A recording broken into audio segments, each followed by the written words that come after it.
Ce livre audio a été produit par Classique Audio. Retrouvez des milliers d'heures d'écoute sur classique-audio.fr. Le lien est en description.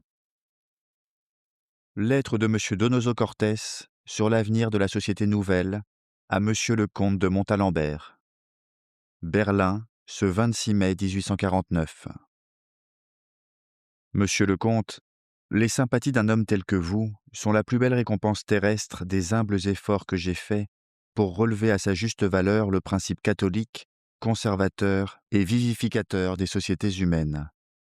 Mais je ne répondrai pas dignement à ces sympathies dont je suis si fier si je ne me présentais pas à vous tel que je suis, ou tel que je crois être, avec la vérité sur les lèvres et le cœur sur la main. Cela me paraît d'autant plus nécessaire que je n'ai pas eu jusqu'à présent l'occasion de dire tout ce que je pense sur ces graves problèmes qui préoccupent aujourd'hui les esprits les plus éminents. La destinée de l'humanité est un mystère profond qui a reçu des explications contraires, celle du catholicisme et celle de la philosophie. L'ensemble de chacune de ces explications constitue une civilisation complète. Entre ces deux civilisations, il y a un abîme insondable, un antagonisme absolu. Les tentatives faites pour amener entre elles une transaction ont été, sont et seront toujours vaines. L'une est l'erreur, l'autre est la vérité. L'une est le mal, l'autre est le bien. Il est nécessaire de faire entre elles un choix suprême, et ce choix fait, de proclamer l'une et de condamner l'autre dans toutes ses parties. Ceux qui flottent entre elles deux, ceux qui acceptent les principes de l'une et les conséquences de l'autre, les éclectiques enfin, sont tous hors de la catégorie des grandes intelligences et sont condamnés irrémissiblement à l'absurde. Je crois que la civilisation catholique contient le bien sans mélange de mal, et que la civilisation philosophique contient le mal sans mélange de bien. La civilisation catholique enseigne que la nature de l'homme est corrompue et déchue d'une manière radicale dans son essence et dans tous les éléments qui la constituent. Dans sa corruption, l'entendement humain ne peut inventer la vérité ni la découvrir, mais il la voit quand on la lui présente. Dans sa corruption, la volonté ne peut vouloir le bien ni le faire sans secours, et ce secours ne lui vient que quand elle est assujettie et contenue. Cela étant, il est clair que la liberté de discussion conduit nécessairement au mal. La raison humaine ne peut voir la vérité si une autorité infaillible et enseignante ne la lui montre. La volonté humaine ne peut ni vouloir ni faire le bien si elle n'est réprimée par la crainte de Dieu. Quand la volonté s'émancipe de Dieu et quand la raison s'émancipe de l'Église, l'erreur et le mal règnent sans obstacle dans le monde. La civilisation philosophique enseigne au contraire que la nature de l'homme est une nature parfaite et saine et parfaite dans son essence et dans les éléments qui la constituent. Étant sain, l'entendement de l'homme peut voir la vérité, la discuter, la découvrir. Étant saine, la volonté veut le bien et le fait naturellement.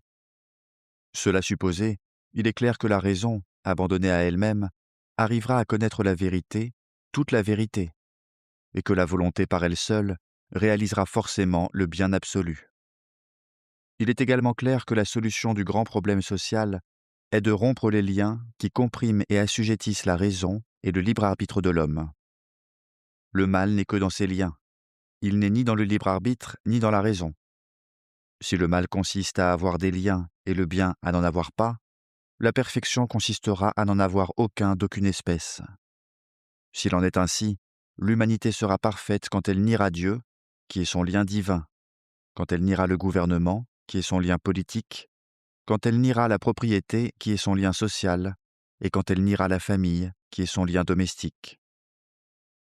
Quiconque n'accepte pas toutes ces conclusions se met en dehors de la civilisation philosophique.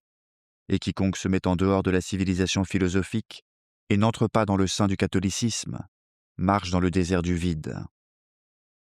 Du problème théorique, passons au problème pratique. De ces deux civilisations, laquelle remportera la victoire dans le cours du temps? Je réponds sans que ma plume hésite, sans que mon cœur tremble, sans que ma raison se trouble. La victoire appartiendra incontestablement à la civilisation philosophique. L'homme a voulu être libre, il le sera. Il abhorre les liens, ils tombent en poussière à ses pieds. Un jour, pour essayer sa liberté, il a voulu tuer son Dieu. Ne l'a-t-il pas frappé? Ne l'a-t-il pas crucifié entre deux voleurs? Des légions d'anges sont-elles descendues du ciel pour défendre le juste qui était à l'agonie sur la terre? Eh bien, pourquoi descendraient-elles aujourd'hui, qu'il s'agit non pas du crucifiement de Dieu, mais du crucifiement de l'homme par l'homme? Pourquoi descendraient-elles aujourd'hui, quand notre conscience nous crie si haut que dans cette grande tragédie, personne ne mérite leur intervention, ni ceux qui doivent être les victimes, ni ceux qui doivent être les bourreaux? Il s'agit ici d'une question très grave. Il ne s'agit de rien moins que de vérifier quel est le véritable esprit du catholicisme, touchant les vicissitudes de cette lutte gigantesque entre le mal et le bien, ou comme disait saint Augustin, entre la cité de Dieu et la cité du monde. Quant à moi, je tiens pour prouvé et évident qu'ici-bas, le mal finit toujours par triompher du bien, et que le triomphe sur le mal est réservé, si l'on peut s'exprimer ainsi, à Dieu personnellement. Aussi n'y a-t-il aucune période historique qui ne vienne aboutir à une catastrophe. La première période historique commence à la création et aboutit au déluge. Et que signifie le déluge? Deux choses: le triomphe naturel du mal sur le bien et le triomphe surnaturel de Dieu sur le mal, par le moyen d'une action directe, personnelle et souveraine. Les hommes ruisselaient encore des eaux du déluge quand la même lutte recommença. Les ténèbres s'amoncellent à tous les horizons. À la venue de notre Seigneur, la nuit était partout, une nuit épaisse, palpable. Le Seigneur est élevé en croix, et le jour revient pour le monde. Que signifie cette grande catastrophe? Deux choses: le triomphe naturel du mal sur le bien et le triomphe surnaturel de Dieu sur le mal, par le moyen d'une action directe, personnelle et souveraine. Que disent les Écritures sur la fin du monde? Elles disent que l'Antéchrist sera le maître de l'univers et qu'alors viendra le jugement dernier avec la dernière catastrophe. Que signifiera cette catastrophe? Comme les autres, elle signifiera le triomphe naturel du mal sur le bien et le triomphe surnaturel de Dieu sur le mal, par le moyen d'une action directe, personnelle et souveraine. Telle est pour moi la philosophie, toutes les philosophies de l'histoire. Vico fut sur le point de voir la vérité, et s'il l'eût vue, il l'eût exposée mieux que moi. Mais, perdant bientôt la trace lumineuse, il se trouva enveloppé de ténèbres. Dans la variété infinie des événements humains, il a cru découvrir un nombre toujours fixe et restreint de formes politiques et sociales. Pour démontrer son erreur, il suffit de regarder les États-Unis, qui ne s'ajustent à aucune de ces formes. S'il fût entré plus profondément dans les mystères catholiques, il aurait vu que la vérité est dans cette même proposition prise à revers. La vérité est dans l'identité substantielle des événements, voilée et comme cachée par la variété infinie des formes. Voilà ma croyance. Je vous laisse à deviner mon opinion sur le résultat de la lutte qui se livre actuellement dans le monde. Et qu'on ne me dise pas que si la défaite est certaine, la lutte est inutile. En premier lieu, la lutte peut atténuer, adoucir la catastrophe. Et en second lieu, pour nous qui nous faisons gloire d'être catholiques, la lutte est un devoir et non une spéculation. Remercions Dieu de nous avoir octroyé le combat, et ne demandons pas, en sus de cette faveur, la grâce du triomphe à celui qui, dans son infinie bonté, réserve à ceux qui combattent pour sa cause une récompense bien autrement grande que la victoire d'ici-bas. Quant à la manière de combattre, je n'en vois qu'une qui puisse donner aujourd'hui des résultats avantageux, c'est de combattre par la presse périodique. Il est nécessaire que la vérité frappe les oreilles et y retentisse toujours et toujours, si les échos doivent arriver jusqu'au sanctuaire secret où les âmes gisent énervées et endormies. Les combats de tribune servent de peu. Les discours fréquents ne captivent pas. Rares, ils ne laissent pas de traces dans la mémoire. Les applaudissements qu'ils arrachent ne sont pas des triomphes, car ils s'adressent à l'artiste et non aux chrétiens. Dans cette espèce de confession générale que je fais devant vous, je dois déclarer ici ingénument que mes idées politiques et religieuses d'aujourd'hui ne ressemblent pas à mes idées politiques et religieuses d'un autre temps. Ma conversion au bon principe est due d'abord à la miséricorde divine et ensuite à l'étude profonde des révolutions. Les révolutions sont les fanaux de la providence et de l'histoire. On peut dire de ceux qui ont eu le bonheur ou le malheur de vivre et de mourir dans des temps paisibles et calmes, qu'ils ont traversé la vie et sont arrivés à la mort sans sortir de l'enfance.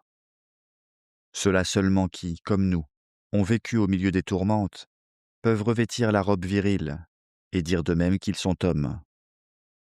Les révolutions sont, sous un certain aspect et jusqu'à un certain point, bonnes comme les hérésies, parce qu'elles confirment dans la foi et rendent la foi plus resplendissante. Je n'avais jamais compris la révolte gigantesque de Satan jusqu'au moment où j'ai vu de mes propres yeux l'orgueil insensé de Proudhon. Du reste, l'aveuglement humain a presque cessé d'être un mystère depuis qu'on voit l'aveuglement incurable et surnaturel des classes aisées. Quant au dogme de la perversité innée de la nature humaine et de son inclination au mal, qui pourrait aujourd'hui en douter, après avoir jeté un regard sur les phalanges socialistes? Le marquis de Valdegamas. Monsieur de Montalembert, ayant demandé quelques explications sur certains passages de la lettre qu'on vient de lire, a reçu la lettre suivante. Berlin, 4 juin 1849. Monsieur le comte, notre conformité est plus absolue qu'elle ne vous paraît. La civilisation catholique peut être considérée de deux manières différentes, ou en elle-même, comme un certain exemple de principes religieux et sociaux, ou dans sa réalité historique, où ces principes se combinent avec la liberté humaine. Considérée sous le premier point de vue, la civilisation catholique est parfaite. Considérée sous le second point de vue, la civilisation catholique, dans son développement au sein du temps et dans son extension au sein de l'espace, est assujettie aux imperfections et aux vicissitudes de tout ce qui s'étend dans l'espace et se prolonge dans le temps. Dans ma lettre, je n'ai considéré cette civilisation que sous le premier point de vue. Si je la considère sous le second, c'est-à-dire dans sa réalité historique, je dirais que ces imperfections venant uniquement de sa combinaison avec la liberté humaine, le véritable progrès aurait consisté à assujettir l'élément humain, qui la corrompt, à l'élément divin, qui la purifie. La société a suivi une voie différente. En donnant pour mort l'empire de la foi, et en proclamant l'indépendance de la raison et de la volonté de l'homme, elle a rendu absolu, universel et nécessaire le mal, qui était relatif, exceptionnel et contingent. Cette période de rapide rétrogradation a commencé en Europe avec la restauration du paganisme littéraire, qui a amené successivement les restaurations du paganisme philosophique, du paganisme religieux et du paganisme politique. Aujourd'hui, le monde est à la veille de la dernière de ces restaurations, la restauration du paganisme socialiste. L'histoire peut déjà formuler son jugement sur ces deux grandes civilisations, dont l'une consiste à conformer la raison et la volonté de l'homme à l'élément divin, et l'autre à laisser de côté l'élément divin et à proclamer l'indépendance et la souveraineté de l'élément humain. Le siècle de la civilisation catholique, c'est-à-dire le siècle où la raison et la volonté de l'homme se conformèrent d'une conformité moins imparfaite à l'élément divin, ou ce qui revient au même, à l'élément catholique, a été sans aucun doute le XIVe siècle. De même, le siècle où la raison et la volonté de l'homme sont arrivés à l'apogée de leur indépendance et de leur souveraineté a été indubitablement le XIXe.